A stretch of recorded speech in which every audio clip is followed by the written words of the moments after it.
ಸ್ನೇಹಿತರೆ, ಈಕೆನ ರಾಮಾಯಣದ ಶಕುನಿ ಅಂತಾನೆ ಕರಿಬಹುದು. ಯಾಕಂದ್ರೆ ಅಲ್ಲಿ ಆ ಶಕುನಿ ದುರ್ಯೋಧನನ ಮೇಲಿನ ದ್ವೇಷಕ್ಕೆ ಕುರುವಂಶವನ್ನೇ ನಾಶ ಮಾಡಲು ಉಪಾಯ ಹೂಡಿದ್ದ. ಇಲ್ಲಿ ಈಕೆ ತನ್ನ ಅಣ್ಣನ ಮೇಲಿನ ದ್ವೇಷಕ್ಕೆ ಪುಲಸ್ತ್ಯ ಮುನಿಗಳ ಇಡೀ ವಂಶವನ್ನೇ ನಾಶ ಮಾಡ ಹೊರಟಿದ್ಲು. ಆ ದಿನ ಆಕೆಯ ಮನಸ್ಸಿಗಾದ ಗಾಯ, ಆಕೆ ತೆಗೆದುಕೊಂಡ ದೃಢ ನಿರ್ಧಾರ ಇಡೀ ರಾಮಾಯಣದ ದಿಕ್ಕನ್ನೇ ಬದಲಿಸಿತ್ತು. ಚತುರ್ದಶ ಭುವನಗಳನ್ನೂ ಸಹ ಗೆಲ್ಲಬೇಕೆಂದುಕೊಂಡಿದ್ದ ದಶಕಂಠ ರಾವಣನ ಆಕಾಂಕ್ಷೆಯನ್ನ ಬುಡಮೇಲು ಮಾಡಿತ್ತು. ಹುಟ್ಟುತ್ತಲೇ ದೈವಾಂಶಗಳನ್ನು ಮತ್ತು ದಾನವ ಗುಣಗಳನ್ನೂ ಸಹ ಪಡೆದಿದ್ದ ಈಕೆ ಪ್ರೀತಿಸಿದ್ದು ಮಾತ್ರ ತಮ್ಮ ಶತ್ರು ರಾಜ್ಯವಾದ ಕಾಲಕೆಯ ರಾಕ್ಷಸರ ಕುಡಿಯನ್ನ, ರಾವಣನ ಪರಮಶತ್ರುವನ್ನ. ಹಾಗಾಗಿ ಮೊದಮೊದಲು ಆತನನ್ನ ಒಪ್ಪಿಕೊಂಡಂತೆ ನಟಿಸಿದ ರಾವಣ ಆತನನ್ನ ಅರಮನೆಗೆ ಕರ್ಕೊಂಡೋಗಿ ಏನ್ ಮಾಡ್ದ? ತನ್ನ ಸ್ವಂತ ತಂಗಿಗೆ ಎಂತೆಂಥ ಕಷ್ಟಗಳನ್ನ ನೀಡಿದ್ದ. ಆಕೆ ತನ್ನ ಅಣ್ಣನ ಮೇಲಿನ ದ್ವೇಷಕ್ಕೆ ಅವರ ಇಡೀ ವಂಶವನ್ನೇ ನಾಶ ಮಾಡಲು ಎಂತೆಂಥ ಉಪಾಯಗಳನ್ನ ಹೂಡಿದ್ಲು ಅನ್ನೋ 10 ಹಲವು ರೋಚಕ ಮಾಹಿತಿಗಳನ್ನ ನಾನಿಂದು ಈ ವಿಡಿಯೋದಲ್ಲಿ ತಿಳಿಸ್ತಿದ್ದೇನೆ. ವಿಡಿಯೋ ತುಂಬಾ ಇಂಟ್ರೆಸ್ಟಿಂಗ್ ಆಗಿರುತ್ತೆ, ಹಾಗಾಗಿ ಸ್ಕಿಪ್ ಮಾಡದೆ ಕೊನೆ ತನಕ ನೋಡಿ.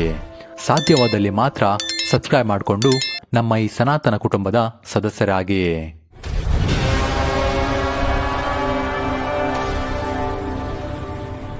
ಸ್ನೇಹಿತರೆ, ಶೂರ್ಪನಖಿಯು ಮಹರ್ಷಿ ವಿಶ್ರವ ಮತ್ತು ರಾಕ್ಷಸ ರಾಜಕುಮಾರಿ ಕೈಕಸಿಯ ಏಕೈಕ ಮಗಳು. ಆಕೆಯ ಮೊದಲ ಹೆಸರು ಮೀನಾಕ್ಷಿ, ಅಂದ್ರೆ ಮೀನಿನಂತಹ ಕಣ್ಣುಳ್ಳವಳು ಎಂದು. ಆದರೆ ಅವಳ ಉಗುರುಗಳು ಕೇರುವ ಮೊರದಂತೆ ಅಗಲವಾಗಿದ್ದರಿಂದ ಮತ್ತು ಹುಲಿಯ ಉಗುರಿನಂತೆ ಹರಿತವಾಗಿದ್ದರಿಂದ ಆಕೆಗೆ ಶೂರ್ಪನಖಿ ಎಂಬ ಹೆಸರು ಬಂದಿತ್ತು. ರಾವಣ, ಕುಂಭಕರ್ಣ ಮತ್ತು ವಿಭೀಷಣರ ಏಕೈಕ ತಂಗಿಯಾಗಿ ಸೋದರರ ಪರಾಕ್ರಮಗಳನ್ನು, ಅವರ ಸಾಮರ್ಥ್ಯಗಳನ್ನು ಕಾಣುತ್ತಾ ಬೆಳೆದ ಈಕೆಗೆ ಮಾಯಾವಿದ್ಯೆಗಳು ಬಾಲ್ಯದಲ್ಲಿಯೇ ಕರಗತವಾಗಿದ್ದವು. ಈಕೆ ಕಾಮರೂಪಿಣಿ ರೂಪ, ಅಂದ್ರೆ ಕ್ಷಣಾರ್ಧದಲ್ಲಿ ತನ್ನ ವಿಕಾರ ರೂಪವನ್ನು ತೊರೆದು ಅತ್ಯಂತ ಸುಂದರವಾದ ದೇವಕನ್ಯೆಯ ರೂಪವನ್ನು ಪಡೆದುಕೊಳ್ಳುವ ಶಕ್ತಿಯನ್ನು ಸಹ ಹೊಂದಿದ್ದಳು. ರಾಮನನ್ನು ಆಕರ್ಷಿಸಲು ಈಕೆ ಬಳಸಿದ್ದು ಇದೇ ವಿದ್ಯೆಯನ್ನ. ಇದರ ಜೊತೆಗೆ ಈಕೆ ಮಾಯಾವಿದ್ಯೆ, ಗಾಳಿಯಲ್ಲಿ ಅದೃಶ್ಯಳಾಗಿ ಹಾರುವ ವಿದ್ಯೆಯನ್ನು ಸಹ ಕರಗತ ಮಾಡಿಕೊಂಡಿದ್ಲು. ಕಾಡಿನ ಪ್ರಾಣಿಗಳನ್ನ ಹಿಡಿದು ಅವುಗಳ ಮೇಲೆ ತನ್ನ ಮಾಯಾಶಕ್ತಿಯನ್ನ ಪ್ರಯೋಗಿಸುತ್ತಿದ್ಲು.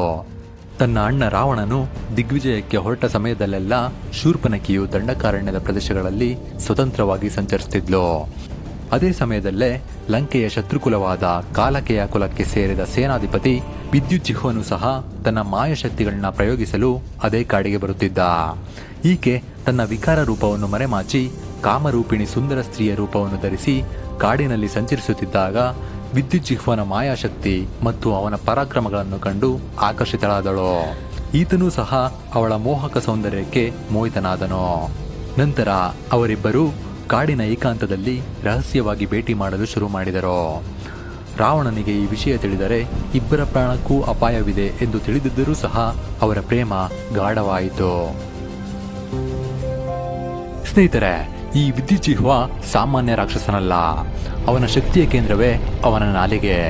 ಅದು ಕೇವಲ ಮಾಂಸದ ತುಂಡಾಗಿರಲಿಲ್ಲ, ಅದೊಂದು ಜೀವಂತ ಚಾಟಿಯಾಗಿತ್ತು.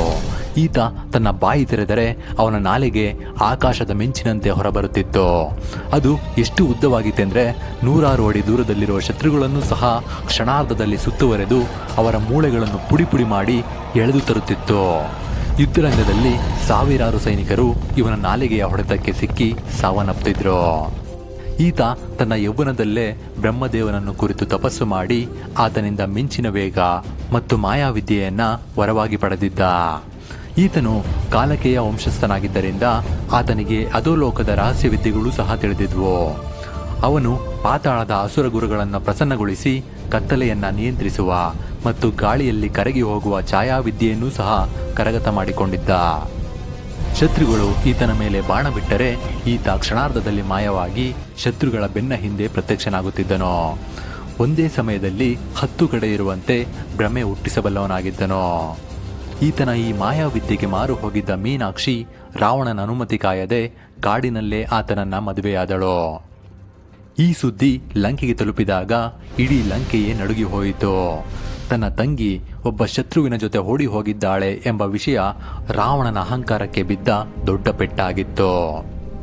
ರಾವಣನು ಮೊದಮೊದಲು ಶೂರ್ಪನಖಿಯ ಮೇಲೆ ಸಿಟ್ಟಾದರೂ ಸಹ ಅವಳ ಮೇಲಿದ್ದ ಅತಿಯಾದ ಮಮಕಾರದಿಂದಾಗಿ ಆ ಮದುವೆಯನ್ನ ಒಪ್ಪಿಕೊಂಡು ವಿದ್ಯುಜ್ಜಿಹ್ವನನ್ನು ಲಂಕೆಯ ಅರಮನೆಗೆ ಕರೆತಂದು ಸಕಲ ವೈಭೋಗದೊಂದಿಗೆ ಸತ್ಕರಿಸಿದನು.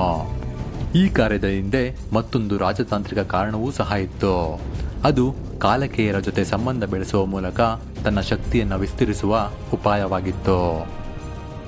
ಸ್ನೇಹಿತರೆ, ಕಾಲಕೇಯರು ಸಹ ಸಾಮಾನ್ಯ ರಾಕ್ಷಸರಲ್ಲ. ಅವರು ಇಡೀ ದೇವಲೋಕವನ್ನೇ ನಡುಗಿಸಿದ ಅತ್ಯಂತ ಕ್ರೂರ ಮತ್ತು ಅಜೇಯ ರಾಕ್ಷಸ ಸೈನ್ಯವದು. ಇವರು ದಕ್ಷ ಪ್ರಜಾಪತಿಯ ಮಗಳಾದ ಕಾಲ ಮತ್ತು ಕಶ್ಯಪ ಮುನಿಗಳ ಸಂತತಿಗಳಾಗಿದ್ದರು. ಹುಟ್ಟಿನಿಂದಲೇ ಯುದ್ಧ ಕಲೆಗಳಲ್ಲಿ ನಿಪುಣರಾಗಿದ್ದಂತಹ ಇವರಲ್ಲಿ ಕೋಟ್ಯಾಂತರ ಸೈನಿಕರಿದ್ದರು. ಇವರನ್ನ ಯಾರೂ ಸಹ ಸುಲಭವಾಗಿ ಸೋಲಿಸಲು ಸಾಧ್ಯವಿರಲಿಲ್ಲ, ಏಕೆಂದರೆ ಇವರಿಗೆ ಬ್ರಹ್ಮದೇವನಿಂದ ವಿಶೇಷ ರಕ್ಷಣೆ ಇತ್ತು. ಒಬ್ಬೊಬ್ಬ ಕಾಲಕೆಯ ಸೈನಿಕನು ಸಹ 16 ಆನೆಗಳ ಬಲಕ್ಕೆ ಸಮನಾಗಿದ್ದವನು. ಇವರು ಸಮುದ್ರದ ಆಳದಲ್ಲಿ ಅಡಗಿ ಕೂತು ದೇವತೆಗಳ ಮೇಲೆ ಹಠಾತ್ ದಾಳಿ ಮಾಡುವ ತಂತ್ರವನ್ನು ಬಳಸುತ್ತಿದ್ರು. ರಾವಣನು ಈ ಹಿಂದೆ ಇಡೀ ವಿಶ್ವವನ್ನೇ ತನ್ನ ಮುಷ್ಟಿಯಲ್ಲಿ ಇಟ್ಟುಕೊಳ್ಳಲು ಹೊರಟಾಗ ಅವನಿಗೆ ಸವಾಲಾಗಿ ನಿಂತವರೇ ಈ ಕಾಲಕೇಯರು. ಇವರು ರಾವಣನ ಅಧಿಪತ್ಯವನ್ನು ಒಪ್ಪಲು ಸಿದ್ಧರಿರಲಿಲ್ಲ. ಹಾಗಾಗಿ ಈ ಇಬ್ಬರ ನಡುವೆ ಭೀಕರ ಯುದ್ಧಗಳಾಗಿ ಎರಡೂ ಕಡೆಯೂ ಸಹ ಲಕ್ಷಾಂತರ ಸೈನಿಕರು ಸಾವನ್ನಪ್ಪಿದ್ದರು. 100 ವರ್ಷಗಳು ಹೋರಾಡಿದರೂ ಸಹ ರಾವಣನಿಗೆ ಕಾಲಕೇಯರನ್ನು ಸಂಪೂರ್ಣವಾಗಿ ನಾಶಪಡಿಸಲು ಸಾಧ್ಯವಾಗಿರಲಿಲ್ಲ. ಹಾಗೆಯೇ ಕಾಲಕೇಯರಿಗೂ ಸಹ ಈತನನ್ನ ಸೋಲಿಸಲಾಗಿರಲಿಲ್ಲ. ಹಾಗಾಗಿ ತನ್ನ ತಂಗಿಯನ್ನ ಮದುವೆಯಾದ ಆತನನ್ನ ದೂರವಿಡುವುದು ಮತ್ತು ಆತನ ಮೇಲೆ ಹಗೆ ಸಾಧಿಸುವುದು ಈತನ ಗುರಿಯನ್ನ ಇನ್ನೂ ದೂರ ಮಾಡುತ್ತದೆಂದು ಅರಿತು ಮೇಲ್ನೋಟಕ್ಕೆ ಆತನನ್ನ ಒಪ್ಪಿಕೊಂಡಿದ್ದ. ಆದರೆ ಆತನಿಗೆ ನೀಡಬೇಕಾದ ಗೌರವ ಕೊಡುತ್ತಿರಲಿಲ್ಲ. ಸಭೆಯಲ್ಲಿ ಎಲ್ಲರ ಮುಂದೆಯೇ ಆತನ ಕುಲವನ್ನು ಶತ್ರುಕುಲವೆಂದು ಹೀಯಾಳಿಸುತ್ತಿದ್ದ. ಇದು ವಿದ್ಯುಜ್ಜಿಹ್ವನ ಮನದಲ್ಲಿ ರಾವಣನ ಮೇಲೆ ಅತೀವ ದ್ವೇಷ ಬೆಳೆಯಲು ಕಾರಣವಾಯಿತು. ಒಂದೆಡೆ ತನ್ನನ್ನು ಪ್ರಾಣಕ್ಕಿಂತ ಹೆಚ್ಚಾಗಿ ಪ್ರೀತಿಸುವ ಅಣ್ಣ, ಇನ್ನೊಂದೆಡೆ ತಾನು ಪ್ರೀತಿಸಿ ಮದುವೆಯಾದ ಪತಿ. ಇವರಿಬ್ಬರ ನಡುವಿನ ದ್ವೇಷದಲ್ಲಿ ಶೂರ್ಪನಖಿ ನಲುಗಿ ಹೋಗಿದ್ದಳು. ಇವರಿಬ್ಬರ ನಡುವೆ ದ್ವೇಷ ಹೆಚ್ಚಾಗುತ್ತಾ ಹೋದಂತೆಲ್ಲ ವಿದ್ಯುಜ್ಜಿಹ್ವನು ರಾವಣನನ್ನು ವಧಿಸಿ ಲಂಕೆಯ ಸಿಂಹಾಸನವನ್ನೇರುವ ಕನಸು ಕಾಣತೊಡಗಿದ್ದ. ಇತ್ತ ರಾವಣನು ದಂಡಯಾತ್ರೆಗೆ ಹೊರಟಾಗ ವಿದ್ಯುಜ್ಜಿಹ್ವನು ಇದನ್ನು ಒಂದು ಸುಸಂದರ್ಭ ಎಂದು ಭಾವಿಸಿದನು. ರಾವಣನು ಯುದ್ಧದಲ್ಲಿ ನಿರತನಾಗಿದ್ದಾಗ ಈತ ಅರಮನೆಯ ಒಳಗಿನಿಂದಲೇ ಕಾಲಕೇಯರ ಸೈನ್ಯಕ್ಕೆ ರಹಸ್ಯ ಮಾಹಿತಿಗಳನ್ನು ರವಾನಿಸುತ್ತಿದ್ದನು. ಈ ವಿಷಯವು ರಾವಣನ ಕಿವಿಗೆ ಬೀಳಲಾಗಿ ತನ್ನ ತಂಗಿಯ ಗಂಡನೇ ತನಗೆ ಮೃತ್ಯುವಾಗುತ್ತಿದ್ದಾನೆಂದು ತಿಳಿದು ಆತ ಅಕ್ಷರಶಃ ಕೆಂಡಾಮಂಡಲನಾದನು. ಆತ ಕೂಡಲೇ ತನ್ನ ವಿಜಯ ಯಾತ್ರೆಯನ್ನು ಅರ್ಧಕ್ಕೆ ನಿಲ್ಲಿಸಿ ಲಂಕೆಯ ಕಡೆಗೆ ಪ್ರಯಾಣ ಬೆಳೆಸಿದನು. ಈ ವಿಷಯ ತಿಳಿದ ವಿದ್ಯುಜ್ಜಿಹ್ವನು ಸಹ ಕೂಡಲೇ ತನ್ನ ಕಾಲಕೇಯ ಸೈನ್ಯವನ್ನು ಒಟ್ಟುಗೂಡಿಸಿ ಹೊಂಚು ಹಾಕಿ ಕುಳಿತನು. ಇದು ರಾವಣನಿಗೆ ನಿರೀಕ್ಷಿತವೇ ಆಗಿತ್ತು. ಮೊದಲೇ ಇದನ್ನೆಲ್ಲ ಯೋಚಿಸಿದ್ದ ರಾವಣ ಇದಕ್ಕೆಲ್ಲ ಸಿದ್ಧನಾಗೇ ಹೊರಟಿದ್ದ. ಆತನ ಸೈನ್ಯ ಸಮೀಪಿಸುತ್ತಲೇ ಕಾಲಕೇಯರ ಸೈನ್ಯ ಅವರ ಮೇಲೆ ತತ್ಕ್ಷಣದ ದಾಳಿ ಮಾಡಿತು. ವಿದ್ಯುಜ್ಜಿಹ್ವ ತನ್ನ ಮಾಯಾಶಕ್ತಿಯಿಂದ ನಾಲಿಗೆಯನ್ನು 100 ಅಡಿಗಳಷ್ಟು ಬೆಳೆಸಿ ಅವರ ಸೈನ್ಯವನ್ನು ಉಸಿರುಗಟ್ಟಿಸಿದನು. ರಾವಣನ ಪುಷ್ಪಕ ವಿಮಾನವನ್ನೂ ಸಹ ಕೆಳಗುರುಳಿಸಿದನು. ತನ್ನ ನಾಲಿಗೆಯಿಂದ ವಿಷದ ಜ್ವಾಲೆಯನ್ನು ಉಗುಳಲಾರಂಭಿಸಿದನು. ಇಡೀ ರಣರಂಗವನ್ನೇ ಕತ್ತಲೆಯಿಂದ ಆವರಿಸಿ ರಾವಣನಿಗೆ ತನ್ನ ಶತ್ರುಗಳು ಎಲ್ಲಿದ್ದಾರೆ ಎಂದು ತಿಳಿಯದಂತೆ ಮಾಡಿದನು. ಆದರೆ ರಾವಣನು ಸಹ ಸಾಮಾನ್ಯನಲ್ಲ.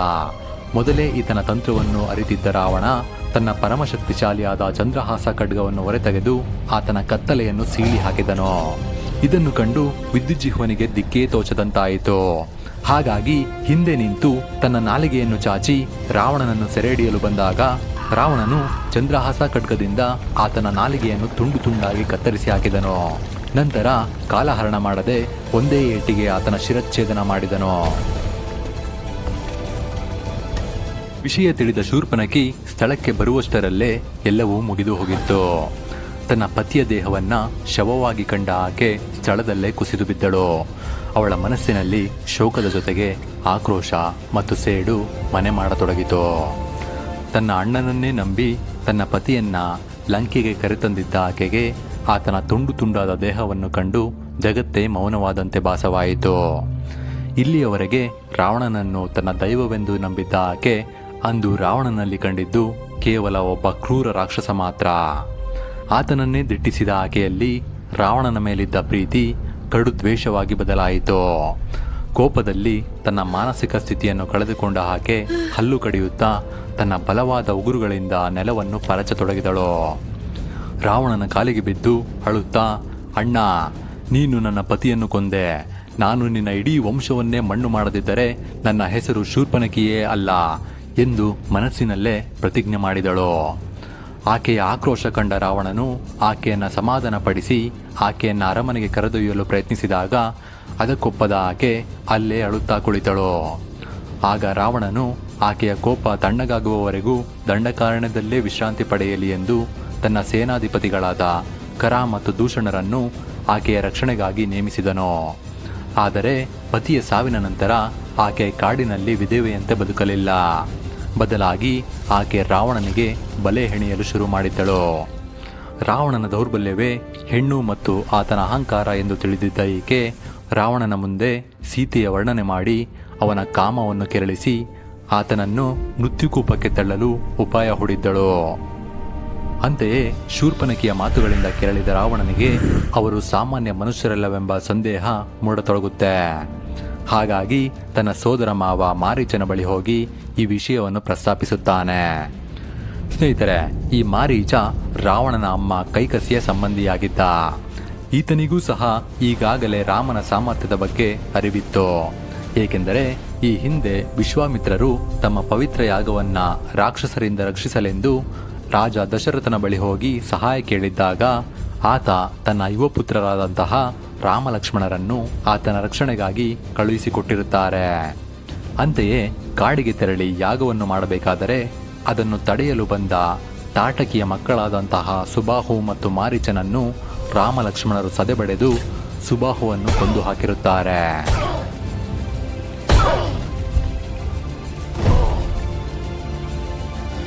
ಆದರೆ ಮಾರೀಚ ಮಾತ್ರ ರಾಮನ ವಾಮನಾಸ್ತ್ರ ಹೊಡೆತಕ್ಕೆ ಸಿಲುಕಿ 100 ಯೋಜನೆಗಳಷ್ಟು ದೂರ ಹಾರಿ ಹೋಗಿ ಸಮುದ್ರದಲ್ಲಿ ಬಿದ್ದಿರುತ್ತಾನೆ. ನಂತರ ಈತ ತನ್ನ ರಾಕ್ಷಸ ಬುದ್ಧಿಯನ್ನು ತೊರೆದು ದಂಡಕಾರಣ್ಯದಲ್ಲಿ ತಪಸ್ಸಿಗೆ ಕುಳಿತು ಮಾಯಾವಿ ವಿದ್ಯೆಯನ್ನು ಕರಗತ ಮಾಡಿಕೊಂಡಿರುತ್ತಾನೆ. ರಾವಣ ಈತನ ಬಳಿ ಬಂದು ಸಹಾಯ ಕೇಳಿದಾಗ ಆತ ರಾವಣನಿಗೆ ಎಚ್ಚರಿಸುತ್ತಾ, ರಾವಣ, ರಾಮ ಸಾಕ್ಷಾತ್ ಮೃತ್ಯು ಸ್ವರೂಪಿ, ಅವನ ವಿರುದ್ಧ ಹೋದರೆ ಲಂಕೆಯೇ ಸುಟ್ಟು ಹೋದೀತು ಎಂದು ಎಚ್ಚರಿಸಿರುತ್ತಾನೆ. ಆದರೆ ರಾವಣ ಮಾತ್ರ ಆತನನ್ನು ಹೆದರಿಸಿ, ನೀನು ನನ್ನ ಮಾತನ್ನು ಮೀರಿದರೆ ಈಗಲೇ ನನ್ನ ಖಡ್ಗಕ್ಕೆ ಬಲಿಯಾಗುತ್ತೀಯಾ ಎಂದು ಬೆದರಿಸಿರುತ್ತಾನೆ. ಹಾಗಾಗಿ ಅನಿವಾರ್ಯವಾಗಿ ಆತ ಒಪ್ಪಿಕೊಳ್ಳಬೇಕಾಗುತ್ತದೆ. ಅಂತೆಯೇ ಮಾರೀಚನು ಅತ್ಯಂತ ಸುಂದರವಾದ ಮಾಯಾಜಿಂಕೆಯ ರೂಪವನ್ನು ತಾಳಿ ಆಶ್ರಮದ ಬಳಿ ಸುಳಿದಾಡುತ್ತಾನೆ. ತಾರೆಯಂತೆ ಮಿನುಗುವ ಕಣ್ಣುಗಳು, ಬಂಗಾರದಂತೆ ಹೊಳೆಯುವ ದೇಹವನ್ನು ಕಂಡ ಸೀತೆ ಆ ಜಿಂಕೆಯನ್ನು ಹಿಡಿದು ತರಲು ರಾಮನಲ್ಲಿ ಕೇಳಿಕೊಳ್ಳುತ್ತಾಳೆ. ಅಂತೆಯೇ ಆಕೆಯ ಮುಗ್ಧ ಆಸೆಯನ್ನು ಪೂರೈಸಲು ನಿಂತ ರಾಮ ಬೆನ್ನಿಗೆ ಪತ್ತಳಿಕೆಯನ್ನು ಏರಿಸಿ ಆ ಜಿಂಕೆಯ ಬೆನ್ನತ್ತುತ್ತಾನೆ. ಆದರೆ ಆ ಜಿಂಕೆ ಹೂವಿನಂತೆ ಹಾರುತ್ತಾ ಗಿಡಗಂಟೆಗಳ ನಡುವೆ ಅಡಗುತ್ತಾ ರಾಮನ ಕೈಗೆಟುಕದಂತೆ ಆತನನ್ನ ಆಶ್ರಮದಿಂದ ಬಹುದೂರಕ್ಕೆ ಹೋಯಿತು. ರಾಮನು ಕಾಡಿನ ಆಳಕ್ಕೆ ಹೋದಂತೆಲ್ಲ ಮೌನ ಗಾಢವಾಯಿತು. ಕತ್ತಲೆ ಆವರಿಸಿದಂತೆ ಭಾಸವಾಯಿತು.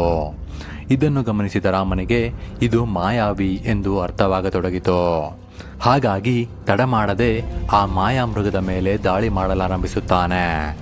ಅಷ್ಟರಲ್ಲೇ ಮಾರೀಚನಿಗೆ ಇದು ನನ್ನ ಅಂತ್ಯವೆಂದು ಅರ್ಥವಾಗತೊಡಗಿ ತನ್ನ ಕೊನೆಯ ಅಸ್ತ್ರವಾಗಿ ರಾಮನ ಧ್ವನಿಯಲ್ಲಿ ಚೀರಲಾರಂಭಿಸಿದನು. ಆ ಧ್ವನಿ ಇಡೀ ಕಾಡಿನಾದ್ಯಂತ ಪ್ರತಿಧ್ವನಿಸತೊಡಗಿತು. ಇದನ್ನು ಗಮನಿಸಿದ ಸೀತೆ ಒಮ್ಮೆಲೆ ಬೆಚ್ಚಿ ಹೋಗುತ್ತಾಳೆ. ಕೂಡಲೇ ಲಕ್ಷ್ಮಣನನ್ನು ಕರೆದು, ನಿನ್ನ ಅಣ್ಣ ಸಂಕಷ್ಟದಲ್ಲಿರುವಂತಿದೆ, ಕೂಡಲೇ ಹೋಗಿ ಆತನನ್ನ ರಕ್ಷಣೆ ಮಾಡು ಎಂದು ಅಂಗಲಾಚಲಾರಂಭಿಸುತ್ತಾಳೆ. ಆದರೆ ರಾಮನ ಸಾಮರ್ಥ್ಯ ತಿಳಿದಿದ್ದ ಲಕ್ಷ್ಮಣನಿಗೆ ಇಲ್ಲಿ ಏನೋ ಒಂದು ತಂತ್ರವಿದೆ ಎಂದು ಸಂಶಯ ಮೂಡಲಾರಂಭಿಸುತ್ತೆ. ಹಾಗಾಗಿ ಆತ ಆಕೆಯನ್ನು ಸಮಾಧಾನಪಡಿಸಿ ಆಕೆಗೆ ಇದು ಒಂದು ಭ್ರಮೆ ಎಂದು ಅರ್ಥೈಸತೊಡಗುತ್ತಾನೆ. ಆದರೆ ಆಕೆಗೆ ಆತಂಕ ಹೆಚ್ಚಿದ್ದರಿಂದ ಆಕೆ ಲಕ್ಷ್ಮಣನಿಗೆ ಕಠಿಣವಾಗಿ ಮಾತನಾಡುತ್ತಾ, ನಿನ್ನ ಅಣ್ಣನಿಗೆ ಕೆಟ್ಟದಾಗುವವರೆಗೂ ನೀನು ಕಾಯುವೆಯಾ ಎಂದು ದುಃಖಭರಿತವಾದ ಧ್ವನಿಯಲ್ಲಿ ನುಡಿಯುತ್ತಾಳೆ. ಆಕೆಯ ಆ ದುಃಖವನ್ನು ನೋಡಲಾರದೆ ಲಕ್ಷ್ಮಣ ಅಣ್ಣನ ರಕ್ಷಣೆಗೆ ಹೊರಡಲೇಬೇಕಾಗುತ್ತದೆ. ಆದರೆ ಹೊರಡುವ ಮುನ್ನ ಆತ ಸೀತೆಯ ರಕ್ಷಣೆಗಾಗಿ ಮಂತ್ರ ಪಠಿಸುತ್ತಾ ತನ್ನ ಬಾಣದ ತುದಿಯಿಂದ ಆಶ್ರಮದ ಸುತ್ತಲೂ ಒಂದು ನಿಗೂಢವಾದ ರೇಖೆಯನ್ನೆಳೆಯುತ್ತಾನೆ. ಈ ರೇಖೆಯನ್ನು ದಾಟಿ ಬರುವ ಯಾವುದೇ ದುಷ್ಟಶಕ್ತಿಗಳು ಸುಟ್ಟು ಭಸ್ಮವಾಗಲಿ ಎಂದು ಸಂಕಲ್ಪ ಮಾಡಿ ಸೀತೆಗೆ ಯಾವುದೇ ಕಾರಣಕ್ಕೂ ಆ ಗೆರೆಯನ್ನು ದಾಟದಂತೆ ಕಟ್ಟುನಿಟ್ಟಿನ ಆದೇಶ ನೀಡುತ್ತಾನೆ. ನಂತರ ಹೊರಡುವ ಮುನ್ನ ಸುತ್ತಮುತ್ತಲಿನ ಅರಣ್ಯ ದೇವತೆಗಳನ್ನು, ದಿಕ್ಪಾಲಕರನ್ನು ಮತ್ತು ಪಂಚಭೂತಗಳನ್ನೂ ಸಹ ಪ್ರಾರ್ಥಿಸಿ, ನಾನು ಬರುವವರೆಗೂ ಸೀತೆಯನ್ನು ನಿಮ್ಮ ಮಡಿಲಿನಲ್ಲಿ ಉಳಿಸುತ್ತಿರುವೆ, ಆಕೆಯ ರಕ್ಷಣೆ ಮಾಡಿ ಎಂದು ಬೇಡಿಕೊಂಡು ಮಿಂಚಿನ ವೇಗದಲ್ಲಿ ಕಾಡಿನತ್ತ ನುಗ್ಗುತ್ತಾನೆ. ಆದರೆ ಇದೇ ಸಮಯವನ್ನು ಕಾದು ಕುಳಿತಿದ್ದ ರಾವಣ ಒಂದು ಸನ್ಯಾಸಿಯ ವೇಷ ಧರಿಸಿ ಆ ಗುಹೆಯತ್ತ ಹೆಜ್ಜೆ ಹಾಕುತ್ತಾನೆ. ಈಗಾಗಲೇ ಸೀತೆಯನ್ನು ಅರಮನೆಗೆ ಕರೆತರಲು ಮಂಡೋದರಿ ಒಪ್ಪುವುದಿಲ್ಲವೆಂದು ಅರಿತಿದ್ದ ಈತ ಅಶೋಕವನದಲ್ಲಿ ಈಕೆಗೆ ಉಳಿಯಲು ವ್ಯವಸ್ಥೆ ಮಾಡಿಸಿರುತ್ತಾನೆ. ಇನ್ನೇನು ಸೀತೆ ನನ್ನವಳೆ ಎಂದು ಗಹಗೈಸಿ ನಗುತ್ತಾ ಆ ರೇಖೆಯನ್ನು ದಾಟಲು ಹೋದಾಗ ಅಲ್ಲಿ ಆಗಿದ್ದೇ ಬೇರೆ.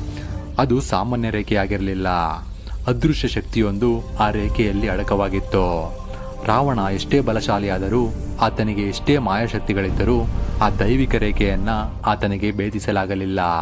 ಆಗಲೇ ಆತನಿಗೆ ಲಕ್ಷ್ಮಣನ ಶಕ್ತಿಯ ಪರಿಚಯವಾಗುತ್ತೆ. ಹಾಗಾಗಿ ದಿಕ್ಕು ತೋಚದೆ ನಿಂತ ಈತ ಕೊನೆಗೆ ಒಂದು ಉಪಾಯವನ್ನು ಹುಡುತ್ತಾನೆ. ಸ್ನೇಹಿತರೆ, ಆತ ಸೀತೆಯನ್ನ ಹೊರತರಲು ಏನೆಲ್ಲ ತಂತ್ರವನ್ನ ಪ್ರಯೋಗಿಸಿದ್ದ. ಲಕ್ಷ್ಮಣ ದಟ್ಟ ಕಾಡಿನೊಳಗೆ ಹೋದಾಗ ಆತ ಅಲ್ಲಿ ಕಂಡ ಭಯಾನಕ ದೃಶ್ಯವೇನು? ಶೂರ್ಪನಖಿ ತನ್ನ ಗಂಡನನ್ನು ಕಳೆದುಕೊಂಡು ಏಕಾಂಗಿಯಾದಂತೆ ರಾವಣನ ಹೆಂಡತಿಯೂ ಸಹ ಏಕಾಂಗಿಯಾಗಬೇಕೆಂದು ಯಾವ ತಂತ್ರವನ್ನು ಹೂಡಿದ್ದಳೋ? ಗುಹೆಯತ್ತ ಮರಳಿದ ರಾಮಲಕ್ಷ್ಮಣರಿಗೆ ಸೀತೆ ಕಾಣದೆ ಹೋದಾಗ ಅವರು ಪ್ರಶ್ನಿಸಿದ್ದು ಯಾರನ್ನ? ಆಕಾಶ ಮಾರ್ಗದಲ್ಲಿ ಆಕೆಯನ್ನ ಹೊತ್ತೊಯ್ಯುತ್ತಿರುವಾಗ ರಾವಣನನ್ನು ತಡೆದು ನಿಲ್ಲಿಸಿದ ಆ ಅಮರ ವೀರನಾರೋ? ಜಟಾಯು ತನ್ನ ರೆಕ್ಕೆಗಳನ್ನು ಕಳೆದುಕೊಂಡರೂ ಸಹ ಪ್ರಾಣ ಬಿಡದೆ ಕಾದು ಕುಳಿತಿದ್ದು ಏಕೆ? ಸೀತೆ ತನ್ನ ಆಭರಣಗಳನ್ನ ಎಸೆದ ಆ ಜಾಗ ಇಂದಿಗೂ ಸಹ ಒಂದು ನಿಗೂಢ ಸ್ಥಳವಾಗಿ ಉಳಿದಿರುವುದೇಕೆ? ಇಂಥ ಹಲವಾರು ರೋಚಕ ಮಾಹಿತಿಗಳನ್ನ ಮುಂದಿನ ಸಂಚಿಕೆಯಲ್ಲಿ ತಿಳಿಯೋಣ. ನಿಮಗೆ ಈ ಸಂಚಿಕೆ ಇಷ್ಟವಾದಲ್ಲಿ ಇದಕ್ಕೊಂದು ಲೈಕ್ ಮಾಡಿ, ಶೇರ್ ಮಾಡಿ. ರಾಮಾಯಣದಲ್ಲಿ ನಿಮ್ಮ ನೆಚ್ಚಿನ ಪಾತ್ರ ಯಾವುದು ಅಂತ ಕಮೆಂಟ್ ಮಾಡಿ ತಿಳಿಸಿ. ಸಾಧ್ಯವಾದಲ್ಲಿ ಮಾತ್ರ ಸಬ್ಸ್ಕ್ರೈಬ್ ಮಾಡಿಕೊಂಡು ನಿಮ್ಮ ಈ ಸನಾತನ ಕುಟುಂಬದ ಸದಸ್ಯರಾಗಿ.